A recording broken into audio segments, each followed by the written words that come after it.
This is Jason with the Trackside Experience. I'm here with Greg Anderson. We've got Las Vegas Motor Speedway, the Strip opportunities for you to take this baby home.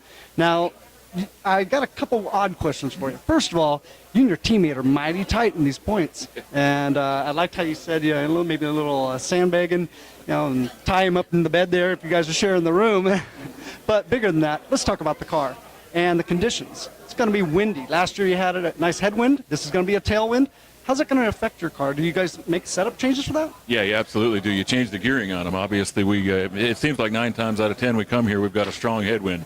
This year looks like we're going to get a strong tailwind. Big difference. That can be a couple of mile an hour in speed. That makes for a gear change. This year we're up against a 10.5 rev limiter. We've got to get as close to that 10.5 rev limiter as we can without hitting the limiter, without going too far. Sure. So it means change the gear. Every time that wind changes directions or speed, change that gear. So you got to stay on top. It's another challenge, but we've had this challenge before, and we know what to do.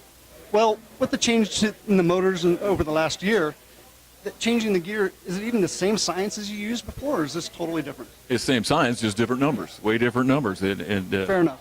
Absolutely, and it's more important now because, we used to run a whole lot more RPM than that. You used to let these big dogs eat, as they say, but now we're kind of restricted at 10.5. Sounds like a lot, but compared to what we used to run, that's low. So you got to get it as high as you possibly can without hitting that rev limiter, because that stops the car. So it's even more important now to stay on top of that gear ratio, and if you got to change it every run, you got to change it every run. They go with what works, right? Absolutely. So your partner there, your teammate, has a little more testing time here on the track compared to you. You think that's going to affect anything? Well, it probably will. He's pretty sneaky, I think, actually. So he's probably going to get off to a strong start. He's certainly going to be prepared for that first qualifying run, and I might be a little behind the 8 ball, but hopefully by the time we get to Sunday, I've closed that gap on him and I've got a chance. So, that's why we have a 2-car team. We don't necessarily need to go test with both cars. We can use one car, go learn from it, and apply it to the other car. Share that data. And each car is obviously a little bit different. They actually act a little different, but most things you can apply. So I'm going to hope I can get into his notes and see what he found.